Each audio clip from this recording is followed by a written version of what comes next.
Hello everyone big Green's Odisha channel को आपण समस्त को पुणी थरे स्वागत।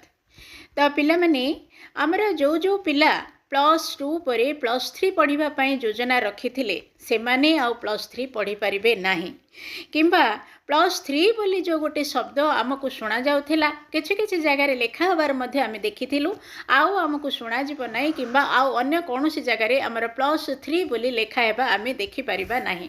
तार कारण हैला आमर 2024-25 मसिहारु ओडिसा रे लागू हेबाकू जाउची NEP बा जातीय शिक्षा नीति 2020।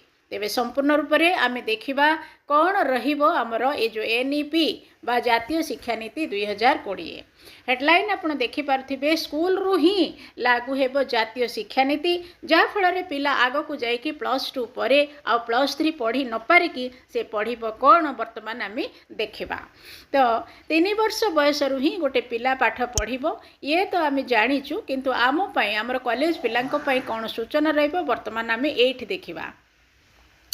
ओडिशार विद्यालय स्तर में लागू हेबो जातीय शिक्षा नीति NEP 2020 एने विद्यालय और गणशिक्षा विभाग पक्षरु आज विज्ञप्ति प्रकाश पाई।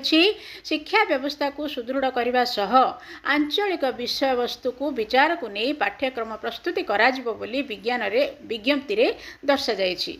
तेबे केबेठारु NEP कार्यकारी हेबो से नहीं कौनसी विज्ञप्ति किसी भी स्पष्ट करा जाई नहीं जेतेबेले कि आउ 2 मास परे नूतन शिक्षा वर्ष आरंभ होबाकू जाउछि। इंग्राजी माध्यम विद्यालय गुड़िक इतिमध्यरे 25-26 शिक्षा वर्ष पाई नामलेखा प्रक्रिया आरंभ कर सारे। एप्रिल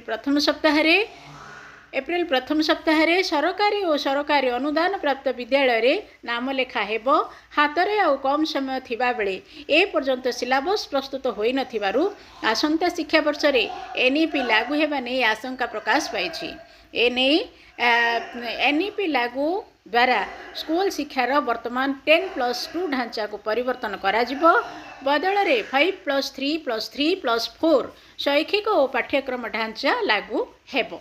ओके या परे आउ जहाँ किछि आमर रहिछि आम कॉलेज पिला को दरकार नहीं तेबे एथिरु आपण मानकु मु स्पष्ट करे देबी जे वर्तमान जोटा +2 पर पिला जाइकी +3 रे पाठ पढ़ुचंती से +3 आउ पिला पढ़ी परिबे नहीं बल्कि बा ता बदल रे से माने +4 माने आपणकर BA टा जोटा BA बोली कहा जाए सेटा 4 वर्षिया हे गला तेणु आपण 3 वर्ष बदल रे वर्तमान आपण को BA 4 वर्ष पढ़िबा को पड़िबो। से अनुसार जो पिला माने हमर +2 बा जा को कि IA बोली आगु कहा जाउथिला तापरे +3 पढ़िया पई चाहुचंती से माने निश्चित भाव रे वर्तमान 4 वर्ष ही पढ़िबे से अनुसार निजक प्रस्तुत करके रखंतु।